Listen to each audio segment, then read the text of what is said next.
Welcome to the Feeding Our Young podcast. Have you ever heard the phrase, nurses eat their young?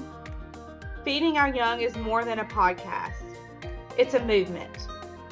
It's a desire to see new nurses of all ages be supported and uplifted by their peers. And it starts with me. It starts with you. So join host Eric Miller, registered nurse of nearly 20 years and an adjunct clinical instructor, and today's honored guest, me, Elizabeth Jenkins, and be ready to have your life uplifted so you can in turn uplift others.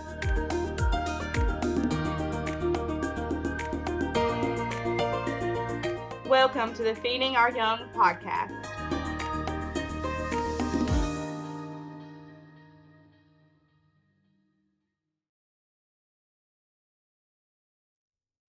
Hello and welcome to today's episode of Feeding Our Young. So before I introduce our amazing honored guest, I'm going to do what I just don't like doing, and that is talk about me. Most particularly about running, because as those who have, if you're a longtime listener, quote unquote long time, I don't know, like, it's not like we have that many episodes right now, but if you're a longtime listener, you know that I'm a runner. And we're nearing the end of my running season. I literally have 1 week from today before I hang up the shoes for the winter, because I'm a fair-weathered runner. And I, unlike our honored guest, live in Washington State. And in Washington State, things get ugly, especially on the east side of the state. We get snow, we get ice, we get all those things. And as much as I love to run, I don't love like breaking bones or spraining muscles or straining muscles or anything like that. So when things start to get a little hairy, that's when I hang up the shoes for a few months. So that's my plan. But long story short, I have been on a record, it's just been stupid, as anyone who's been listening has followed. So this morning, I happened to wake up at 3 a.m. and could not get back to sleep. So at a time where I normally would be having lunch on night shift back in the day, I decided to go out and do yet another half marathon, which marks number 52 on the year. Why is that important? Because to me, that means I averaged one half marathon per week for the year of 2024. And we still have 9 weeks left as of the date of this recording. And so I bring that up. Is it bragging? I suppose it is a little bit, but only because it's the only time in my life I'm ever going to have a chance to say anything like this, because I have no desire to repeat this again. I'm feeling it. I'm tired, and I can feel the drag on my body, much like when I worked night shift. No offense to night shifters out there in any way, shape, or form. So enough about me. I'm going to introduce our non-running honored guest, who is absolutely astounding in every other area of her life, the one and only Elizabeth Jenkins. Elizabeth, how the heck are you today?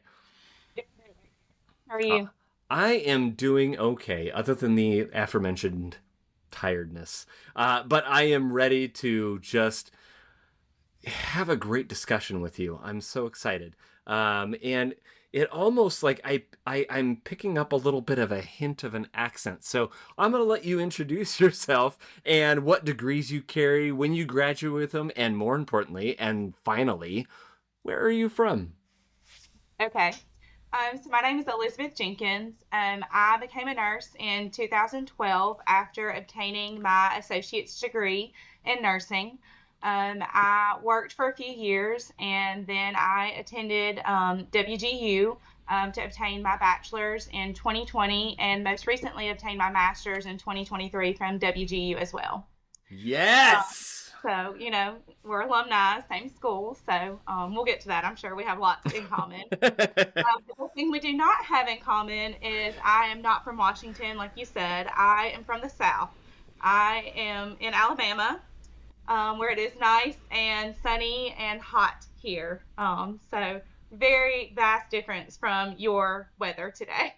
Alabama. And so, first of all, for those that, because again, we're not a video podcast, nor do I desire to be anytime soon.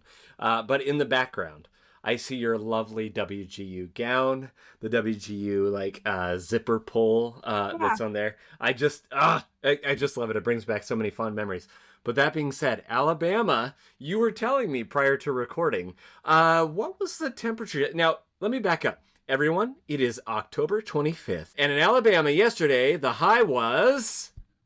Yesterday it was 88 degrees. Today is currently 85 degrees at about 1:30 in the afternoon.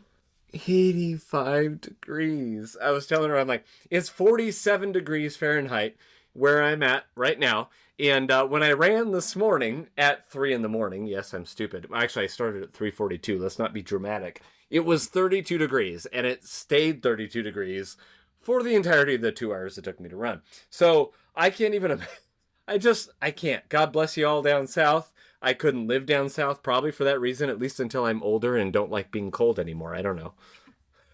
But Alabama.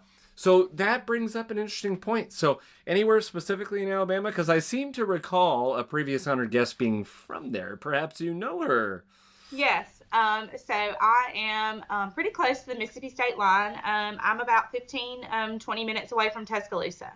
So I actually know Mary Beck Brown, who is also featured on your podcast. Her and I used to work together in Tuscaloosa. So Wow. she came to WGU because I kind of convinced her to. So Oh, I love it. And thank you for doing that. I'm sure she thanks you as yeah. well. How close are you to the Mississippi state line? Well, I work in Mississippi currently, so I'm about 30 miles, I guess, from the state line. So Oh my goodness. That's amazing. yeah. The reason why I asked is because I'm like, I don't know, less than 10 miles away from the Idaho state line Okay. and 30 miles away from Coeur d'Alene, Idaho, the major metropolis area in northern Idaho. Yeah. And so I get a feel for that. Someday I'm going to have to go down there and maybe run a half, like, over the state line and get a little bit in both. I don't know. We'll figure it out someday. Oh, yeah, that would be neat. Well, all right. Before we dive into your episode here, what are the 3 words that you chose to describe nursing school? My 3 words that I chose to describe nursing school are challenging, rewarding, and life-changing. I love it. And we'll talk about those at the very end, as we often do. And then the relatively newer question. I need to stop saying that because I don't think it's really new by this point. But the 3 songs that are your favorite songs in life right now. Okay, so my 3 favorite songs, I had to pick some that my kids listen to. So. Wait, oh, well, yeah, we'll talk about your family. All right. I had some help. Morgan Wallen, Post Malone. Post Malone's doing his whole country music thing right now. Yep. It's real big around here. Pink Skies, Zach Bryan, even though he's a little controversial on social media right now. And then Megan Maroney. I really, really like all of her new songs. And my little girl really likes her too. So we listen to a lot of her lately.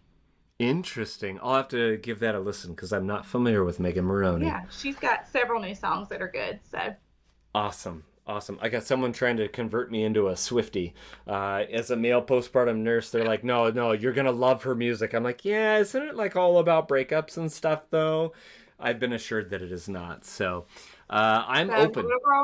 My little girl likes Taylor Swift. I don't really even know if she knows any songs by Taylor Swift. But she's got the Swiftie shirts. She's all into it. I love I it. like Taylor Swift from when I was a teenager. Not so much a lot of Taylor Swift now. So I see. And isn't that interesting that artists can have such a long career that you're like, well, yeah. I like this era or this, Yeah. the kind of this general timeline of them, but then this line, like, no, thank you. So with that, I mean, let's just segue right into your family because you're talking about kids. So you obviously have kids. Just enlighten us on the entirety of your discussion about your family, whatever you want to share. Okay. So like Mary Beck, who I said I'm friends with, I am pretty family oriented. I know Mary Beck on her podcast talked a lot about her family and her parents and some of the struggles that they've had recently in life. But my family growing up was vastly different. My dad always worked out of town, and my mom was a drug addict. So my mentality and my roots as far as family goes were a lot different than a lot of the kids that I grew up around. Hmm. So I am happy to say that my brother and I both, even though growing up in that lifestyle, are great adults. We both have great jobs, great people. Not to brag on myself, but I think I'm a pretty good person. All things aside. Ladies and Um, gentlemen, this is the bragging episode of the Feeding Our Young. I will brag yeah, about my running, and Elizabeth will brag about her character. Thank you. every Continue. once in a while you got to toot your own horn, right? A And we'll hundred talk about that a little percent. bit Like, later come on too. now. Um, but the reason I do feel like that is important to share is I'm sure there are other students in nursing or just students in general that may find this podcast that have somewhat similar backgrounds who don't have the big family in their corner, those kind of things. But I think it's important for them to know that they can get themselves out of that situation and do something with their lives and be successful. Yeah. I never planned to have a master's degree. And here I am sitting here talking to you because I have a master's degree. I love it. But my family now, I am married. I've been married for 12 and a half years. We dated for several years before that, so he's kind of old news. Anyway, we have 2 kids. I have a little boy. His name is Tyler. He's 9.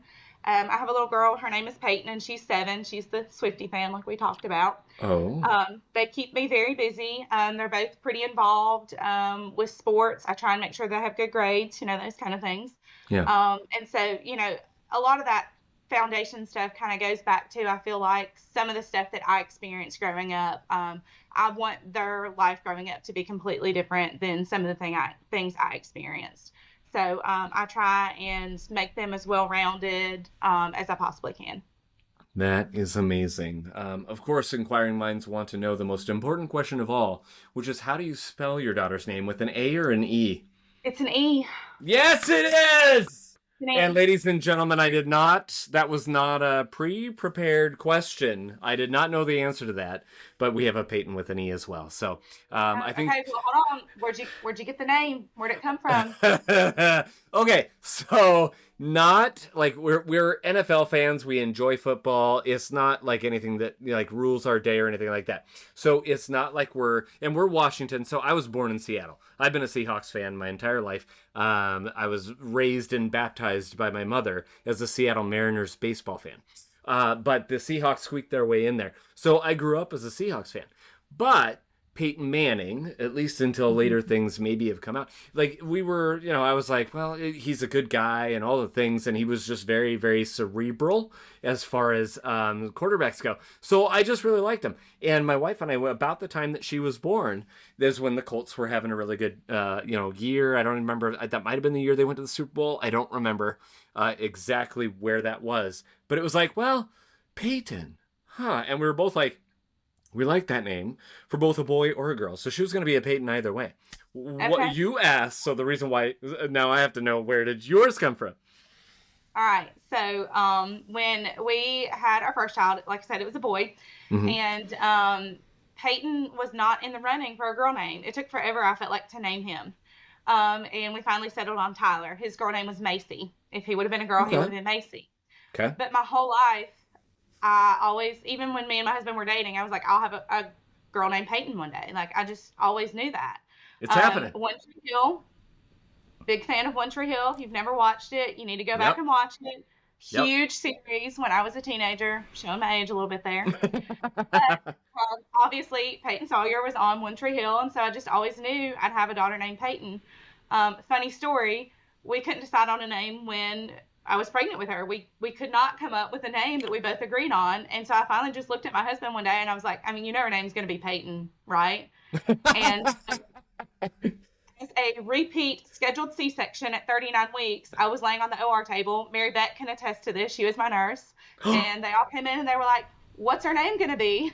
And her name was Peyton. So that's how she got it. Oh, I love that story. Your story is better than mine, 100%. I love that. That's fantastic. I also love that you had like boy and girl name for your first baby. Because that was always, I tell people that was like, that was one of the most fun things about having kids was my wife and I would make dates out of it. We'd go out to dinner. We'd have, we'd make lists of, well, if it's a boy, here's the names if it's a girl. And we would go through and like, oh, no, I don't like that one. The whole veto thing. And we'd end up with stuff. And so the stories, and I love that as a postpartum nurse, asking families like, oh, that's an amazing name. I don't care if it's traditional Henry, Hank, Right. you know what I mean? Julie, whatever. Or totally, I mean, names I've never heard of in my life. I just love hearing the story of how people came up with that. So Same. that's awesome. Okay. Anything else about your family? I mean, do you have any healthcare workers in your family? Let's go there. I actually do. So two out of my three sister-in-laws are nurses. We all have very vast backgrounds. One of my sister-in-laws did some GI stuff. The other worked in TSICU and now works in recovery. My aunt is a nurse manager in Gainesville, Florida at Shan. She's been there for years. And then I have a younger cousin who is a doctor now. So she did geriatrics. I'm not really sure why, but she did. So That's awesome. I mean, and if that floats her boat, that's amazing. We need that's amazing right. Somebody's got to geriatric do it. nurses too. No, That's right. I've Do had it. students that are like, I want to work geriatrics. Like, I want to take care of people who are, you know what I mean? I had one student once that was like, you know what I mean? We treat our old people so poorly. I want to not do that. I want to change that. I'm like, yes, go for that. Yeah. Not my area of expertise. Thank you very much. Right. I want to treat old people with respect because I am rapidly getting there myself. But that being said, no, you know, we need nurses in every area. So then in that case, did those healthcare workers in your family, did they inspire you to become a nurse? And if not, why did you, I know I do this, I do this on more than one occasion, but the two ways I phrase it, because there's kind of different answers for both. Why did you want to become a nurse, and or who inspired you to become a nurse?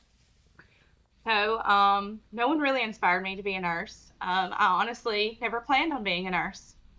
I started out as an education major in college. And, you know, I feel like we do this to young adults, even to this day. You know, and I found myself asking my kids the same questions. What are you going to do when you grow up?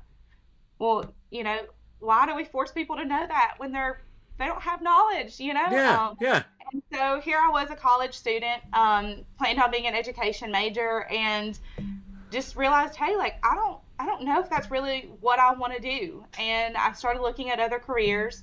Actually looked at some ultrasound stuff. I applied to nursing school, just kind of a vast variety of kind of healthcare things.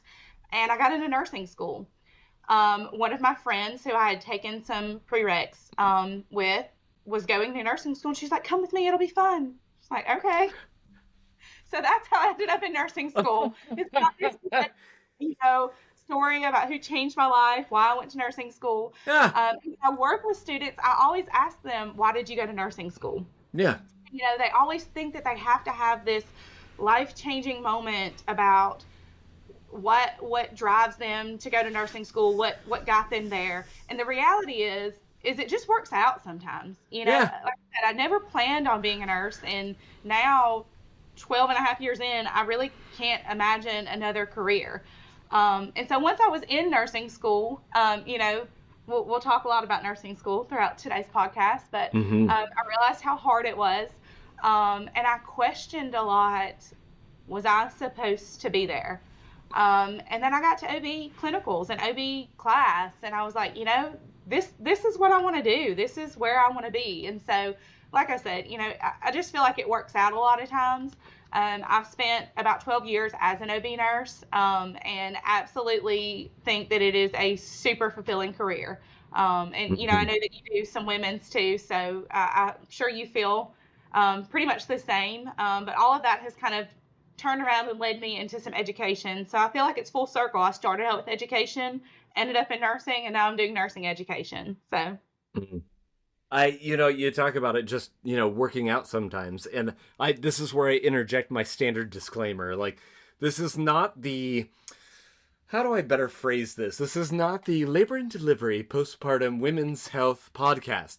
Although, any longtime listener, again, anyone out there, you're going, oh, another L&D nurse. It just works out. She knows Mary Beck. Mary Beck happened to work in L&D. I only knew her from WGU. The connections are, you know, tenuous at best. And yet, oddly enough, birds of a feather flock together, and here we are. I'm like, no, I'll never discount anyone for being on the podcast. But in the back of my mind, I'm like, it would be nice every once in a while to get that geriatric nurse and that somebody else, some other perspective. Because everybody's like, oh, Eric, I'm sure you're lighting this up. Not in any way, shape, or form. So I do love how it works out. And so I guess y'all just got to deal until, hey, geriatric nurse or renal nurse or home nurse or whoever's out there listening, until you are on the podcast and fill that role, we're going to be talking about OB nursing, so deal with it. No, you ever heard the theory about how, like, you know 7 people and you know the whole world or something like that, that you can link everybody together by 7 people? You know, it might be true. What the way I heard it growing up was, you know, in entertainment world, it was 6 degrees to Kevin Bacon, the actor Kevin Bacon. So the idea was you could start with any movie, and you can go 6 movies deep, no more than 6 movies deep, and get to Kevin Bacon, meaning who he acted with and so on and so forth.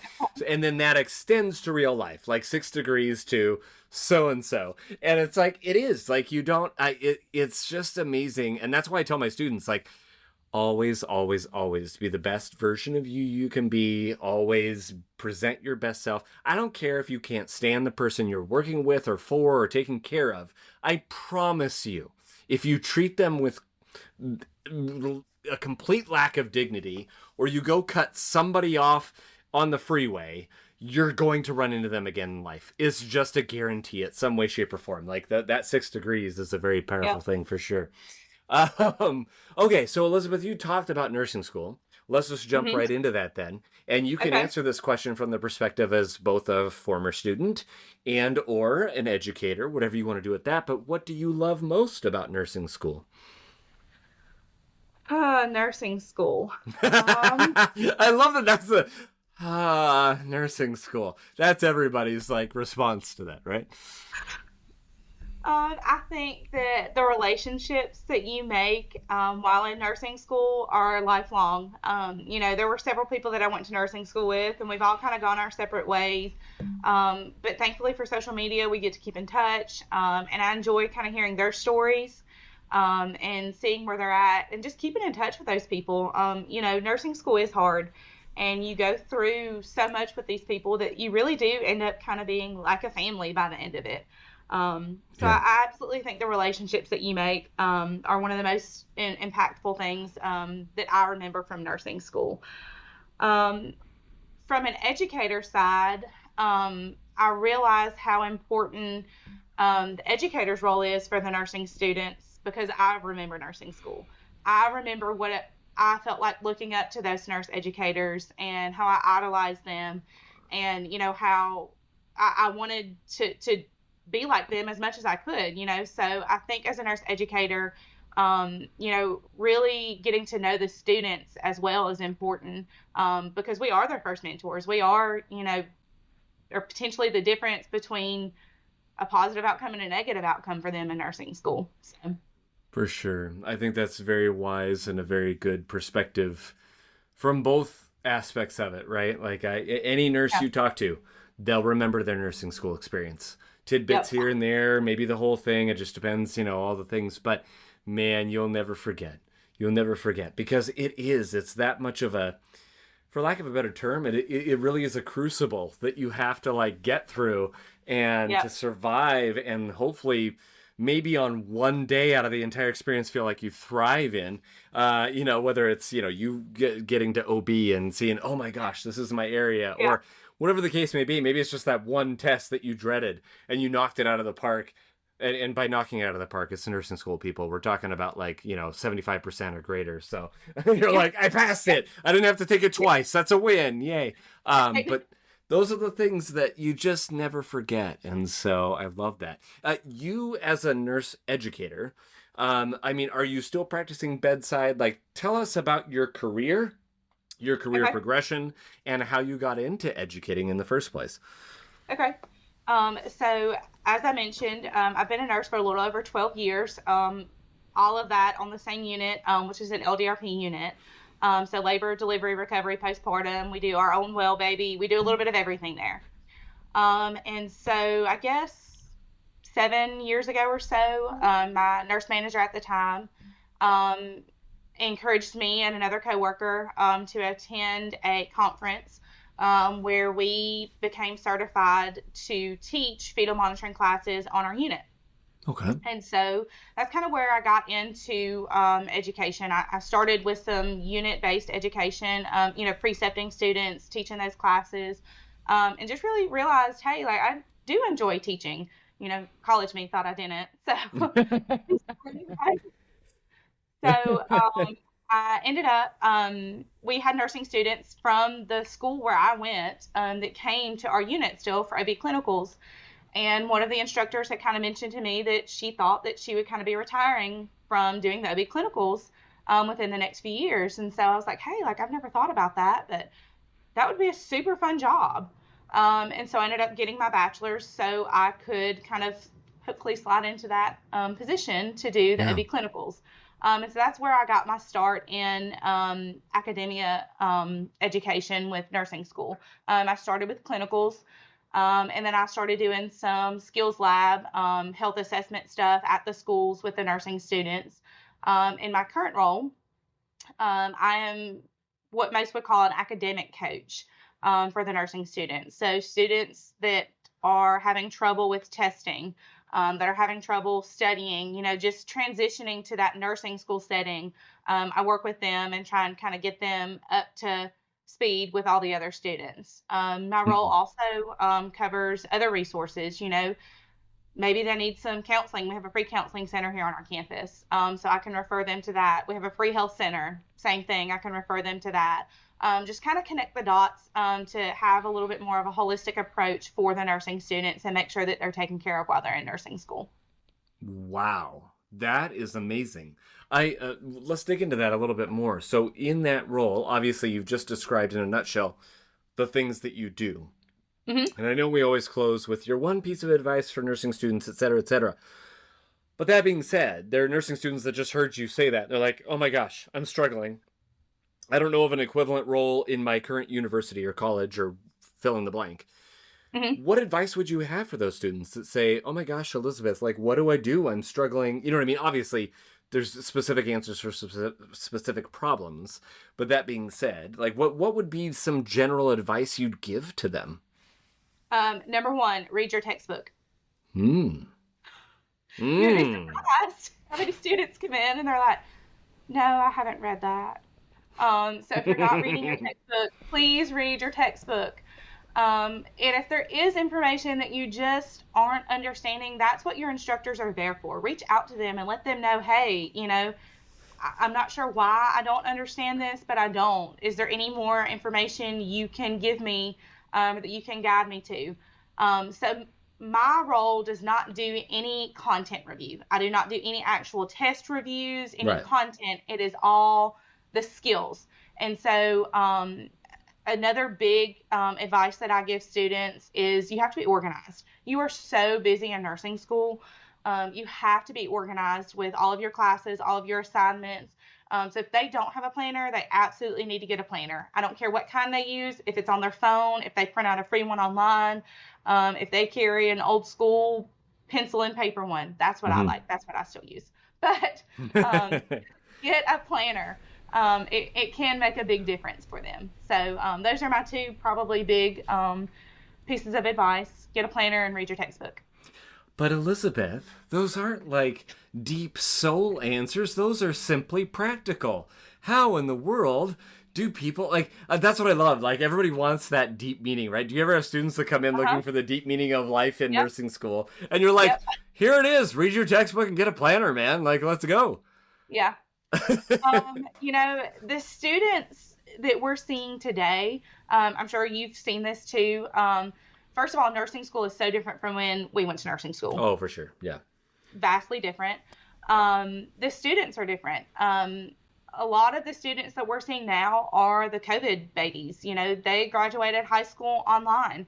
I realized that one of my students halfway through the semester had no idea how to take notes. And so we kind of had to regroup and I had to teach her how to take notes. And so just little things like that, that make a huge difference in nursing school. But, she didn't know that she didn't know how to take notes. Yeah. She did all of her classes online. So sometimes it's not always a deep, meaningful answer. Sometimes it's the Yeah. little things that make a difference. That's interesting. And maybe that's a good like pointer to fellow educators out there because we're all used to certain things Yep. growing up and the way we did it and this, that, and the other, and you forget about the fact that we've gone through this global pandemic. And yeah, I mean, it affected lives, it affected, you know what I mean, all the health side of that. But what we lose sight of is, even looking at my own kids and, you know what I mean, the years that they were in there and what that did for their education. And there's all sorts of discussions about what that's doing to the potential ability of these students to be able to study moving forward. Right. Because there was that social shutdown. That was that, everything's online. Well, great. We have the technology. We could do that. Whereas, if this happened 100 years ago, you know what I mean? They're not at school. And, Right. so at least they could continue that in that regards. But I don't know. Are you seeing, and I'm not disparaging any of my personal students or anything like that. What I've gathered talking to other educators in this time is that a lot of the students coming up, and the younger ones in particular, the ones that graduated maybe high school through the COVID situation, that they're finding that a lot of the students, they've lost also that social component of it because things were shut down. Are you seeing that down south as well, quote unquote? A little. The South is really social. So, Nice. Nice. we probably weren't quarantining as much as we probably needed to quarantine during the COVID pandemic. As evidence, we were still busy on labor and delivery during COVID. Yeah. So, Yeah. but yes, I do think that we are seeing some effects of the students' ability to interact with other people in a social setting. And I worry about that so much in the clinical setting. If they don't know how to talk to each other, to other people, how are they going to talk to patients? Yep. And so I was in charge of a learning strategies course this fall, and I actually included a little bit of communication information for them just to kind of give them ideas, just formal email writing when you contact your instructors, how to talk to physicians or other people in the clinical setting.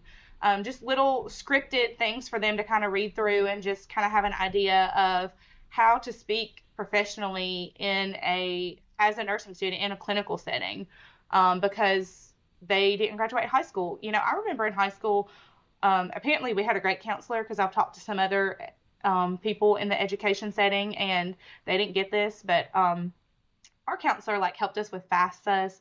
She helped us, make resumes. She helped us do all of those things. And high school students don't get that anymore. Yeah. And so I definitely think that shows a little bit, even when they're to the point that they're in nursing school. You would think, well, hey, they've had 2 years of prereqs to figure that stuff out, but I don't think that they are catching up as much as we hoped that they were. And again, not disparaging the students of today in any way, shape, or form. Everybody's going to Right, do yeah. what you've got with the opportunities that have presented themselves to you. And so I honestly, and I tell some of my students too, I'm like, you guys are one of the greatest generations because you came through this. You know what I mean? Young, developing years, you're coming through this global pandemic, once in a century global pandemic. And, so that you've got a lot of qualities that I don't have, that you and I Right. don't have. You know what I mean? Growing up the way we did. And so we There's just, no way I would have ever graduated high school online.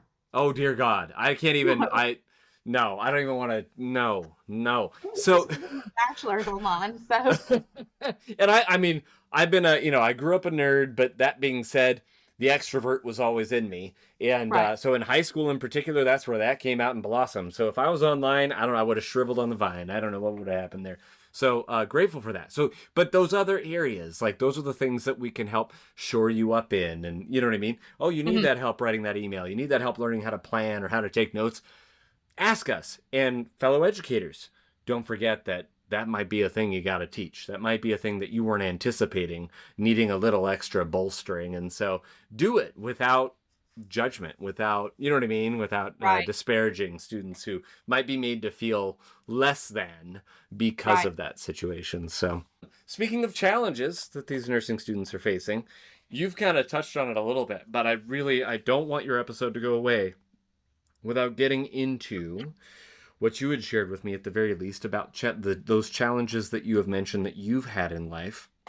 What would you like to share about that? You open as much or as little as you wish.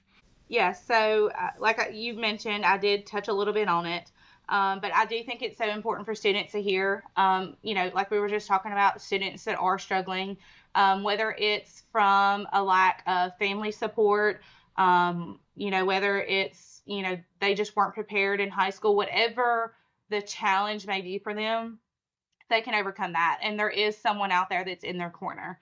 I was a good kid, but I often felt like I never really fit in, because there was so much of my personal life that I tried to keep kind of under the rug. I didn't want people to know that my mom was a drug addict as a teenager. Yeah. That's just how teenagers are. You don't want people to know these things. So as a teenager, I felt like a lot of that was my fault. Like I had done something, like I was the one doing wrong. And I feel like a lot of students can probably, relate to that, not necessarily the drug addict mom part, but, just if something is not like everyone else, they kind of put the blame on themselves. They don't want to ask for help. They don't want to be a burden. But you can be successful and you can overcome that. I also think that when you overcome challenges like that in life, you kind of remember where you came from. I very vividly remember a lot of that as a teenager, those feelings and some of the things that I've gone through. And it has absolutely shaped who I am as an adult. There's also times that it shaped who I am as a nurse. Some of those patients that I have taken care of, that are addicted to drugs and are having babies, I've talked to them about some of the things that I went through and kind of, tried to say, hey, get your head on straight. You have a baby now, students, like I said, their challenge might not be the exact same, but they can overcome and they can be successful. So I expound on that a little bit as far as like how do you, and I've said this before and I'll say it again, overcoming is a difficult word to use in this context, I've discovered, because in some cases you're not overcoming, you're embracing, you're living with, you're doing whatever the case may be. Yeah. But in acknowledging that, under the definition of overcoming, how do you, what are some of those qualities that helped you overcome your challenging situation and that you then pass on to your students about overcoming the challenges they face? So I think, obviously you do have to have people there to help you. This is not necessarily something that I think that any challenge that you can just overcome or walk through on your own. You have to find those people that you want in your corner that are there to push you up when you fall. I do think a lot of that journey of whether you want to define it, like I said, overcoming, embracing, I love how you worded that. But that has to kind of come from within. You kind of have to tell yourself, this is not what I want. I want different from this. And you have to tell yourself that you can do it. I never planned on having a master's degree. We kind of joked around a few minutes ago about going to school online. I never thought I'd have a bachelor's degree. Even when I graduated nursing school with an associate's, I was like, oh, I can go to work with this. And, that was kind of my goal at the time. But as you mature, your goals change. But the bottom line is you still have to tell yourself, I can do this. I can achieve this goal. Because as soon as you start telling yourself that you can't, you're not going to do it. And I actually just told a student that the other day. She was kind of feeling down on herself, didn't do great on her test. And I told her, hey, we don't have time for a pity party. I hate that you didn't do good, but you've got to put those big girl panties on and you've got to tell yourself, you know what, I'm going to knock this next one out of the water. And so just having that mindset that comes from within that I can do this, I can overcome this. Because belief is very powerful, right? Both ways. Absolutely. Both Absolutely. ways. I love how you point out, if you automatically go, I can't do this. I can't do nursing school. I can't pass that test. I can't pass this class. I can't whatever. Guess what? Like you said, you're probably not gonna. Right. Because you're not going to find that well of resource either within or elsewhere that gets you over that hump. And instead you buy into it. And this isn't poo-pooing anyone who has dealt with negative self-talk. If there's no other thing that you've learned from listening to these episodes, it's that we all have it. Even those of us who have been in the job, if you're an educator, if you've been a nurse for, decades, the voice is still there. And I guess that pulls back around to the very first episode, which brought my heart to the whole thing. Because that voice is always there saying, you can't do fill in the blank. And, you just have to be able to, I've said it before and I'll say it again, especially now with its resurgence. I think it was just re-released on Netflix, but the television show Lost. Did you ever watch the television show Lost? I have not. Okay, that's okay. I'll still respect you. But you now have homework. You and your husband now have homework in all your quote-unquote free time with your kids. You need to give a good 3 or 4 episodes. But it is one of the greatest pieces of television ever written. Ignore what they said about the ending and all that business. Start with the first season, and it was popular for a reason. It was one of the number one examples of character development that I've ever seen. Small screen, big screen, book written, it doesn't matter. And one of the characters on there, his name is John Locke. And I'm not going to give anything away. But his reveal, because this show deals with this, these survivors that crashed on an island, and they're going back and forth between some of these characters, and they're like what happened a year ago or 6 months ago. They call them flashbacks. And his story, I'll never, it was one of those impactful things that I can't relate to. And again, not giving away details, I can't relate to his personal story. It wasn't like that. It just was so impactful, and it made such an impact. And one of his key lines is, you can't tell me, don't tell me what I can't do. I get choked up thinking about it, because it's just and the impact of the actual show, when you see what I'm talking about, his character, and when he says that he says it repeatedly, and then when he says it and you see why he says it, and it's just like, you cannot. And so those voices, whether they come externally from a family member, God forbid, or a good friend, or your associates, or a coworker, or they come internally, as they do with all of us. You can't do this, you can't do that. You tell them, you can't tell me what I can't do. And you figure out a way to do that thing that you can't, quote unquote, do. I love it, Elizabeth. Thank you. I love what you said about getting other people, input on stuff, family, friends, that kind of stuff. I actually tell my students to do that. Hey, first of all, you've got to start telling yourself, I can do this. I will do this.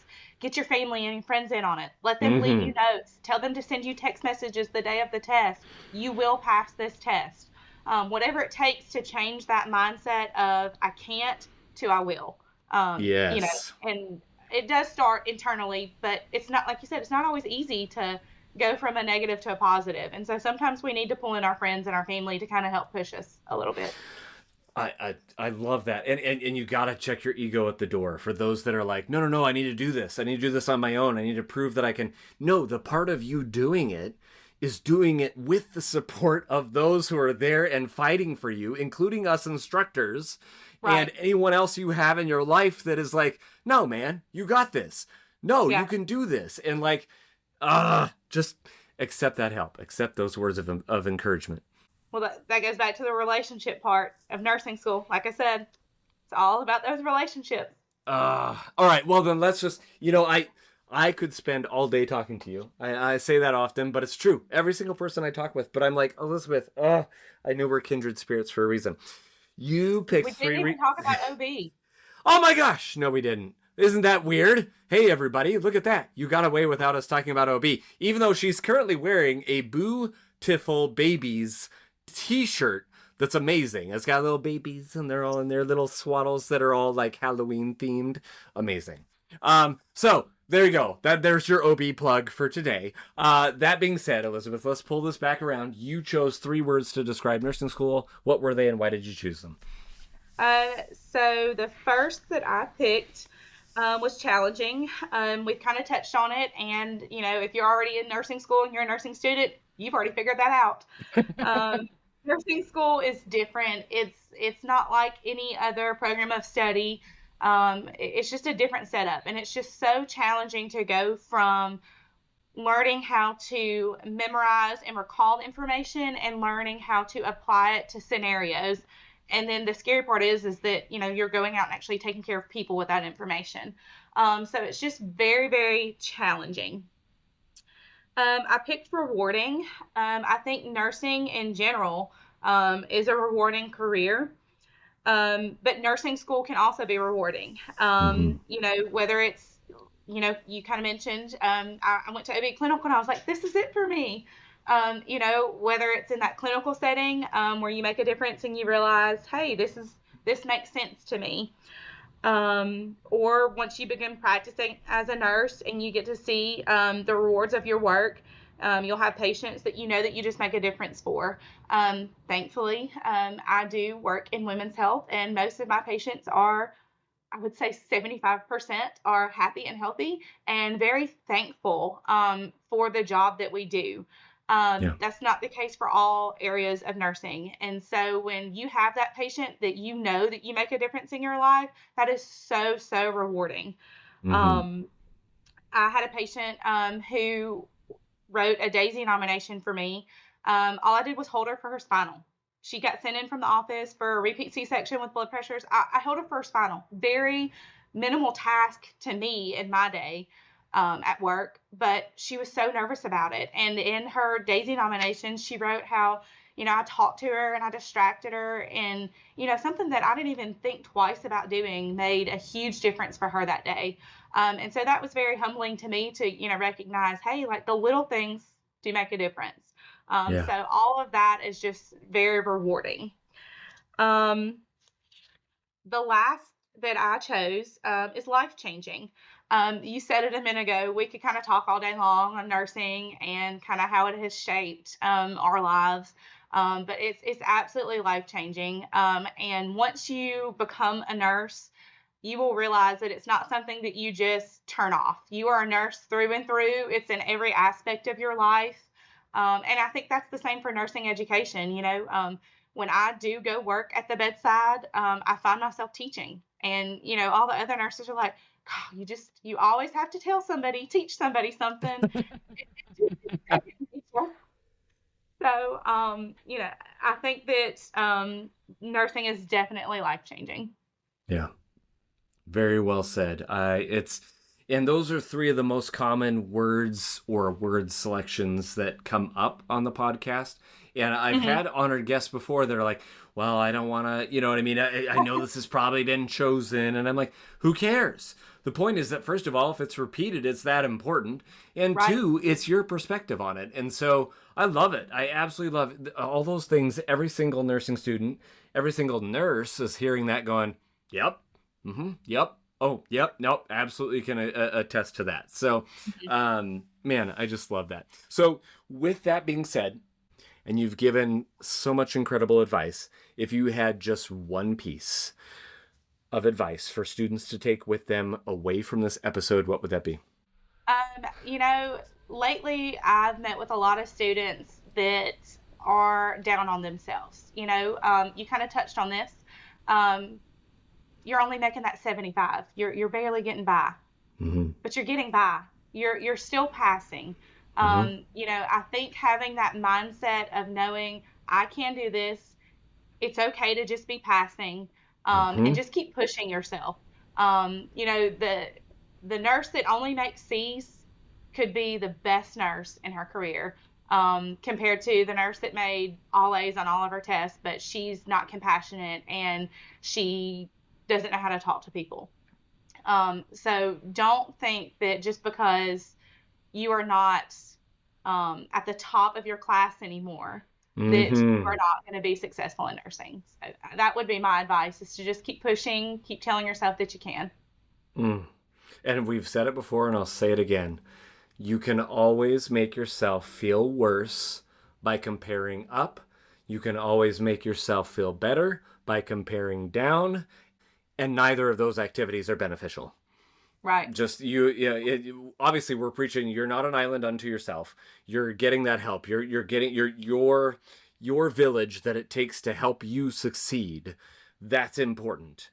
But when it comes to your performance, that's when it becomes best to be an island unto yourself. Ignore what other people are doing. Who cares? They got a better grade than you. Who cares? You're passing. All I care about. You're passing. That's it. And if you're not passing, get the help. Get the help. Yeah. It's okay. That's what it's there for. Okay. So then one last, as I always like to ask my instructors, do you have one last piece of advice for fellow nursing instructors that may be listening? I guess that we all just need to recognize that nursing school is different than what it was when we were there. And that students probably do need a little bit more help with some of those, what we would consider more minimal tasks, the study skills, those kind of things. But in order to have the next generation of nurses be successful, we have to work with the students that we have. And so if they need help learning how to study, that's our job. That's it. 100%. Elizabeth, this has been amazing. Thank you so much for giving up of your time this lovely, apparently hot Friday afternoon. Yes. I joke only because when we first started this endeavor, I didn't think about the fact, this whole idea came to me in May and blah, blah, blah. So over the course of the summers, when the bulk of my honored guest interviewees, whatever, that all those took place. So I'm like sweltering in my room, trying to keep the fans off, trying to keep any minimal noise, all the things. And I'm like, oh, man, I couldn't wait till fall. And here I am in fall. I don't have to worry about it anymore. My house is a pleasant, lukewarm temperature. Everybody's satisfied. And then I talk to you and I'm like, oh yeah, there's other places around the country and around the world that are still pretty dang hot. So thank you. Thank you for stand back on in just a few minutes. I know you guys, I asked her, I said, I don't want to make you uncomfortable, but if you can turn the 2 fans off, that would be great. And she did. So thank you. I'll let you get those back on, get your cooled back out. But man, you were on fire with everything you had to say today. And that's really what matters, right? Thank you so much for having me. I really enjoyed talking with you today. Awesome. Thanks, Elizabeth. You have a great rest of your day. You too.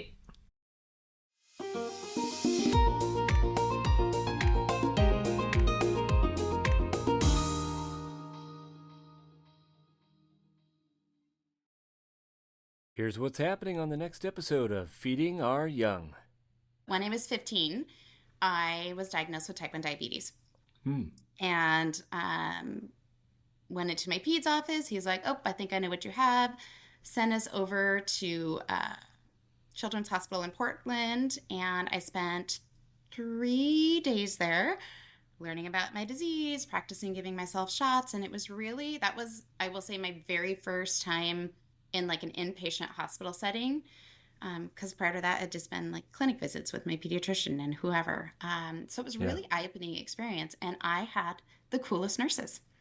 And I just remember thinking, wow, like this is so neat. I could totally do this in my life. How awesome to be there for someone during a really hard time in their life, right? What 15-year-old girl wants to be told they have diabetes? And I mean, coming out, anyways, long story short, it was kind of that turning moment where I thought, all right, I need to look into this a little bit more.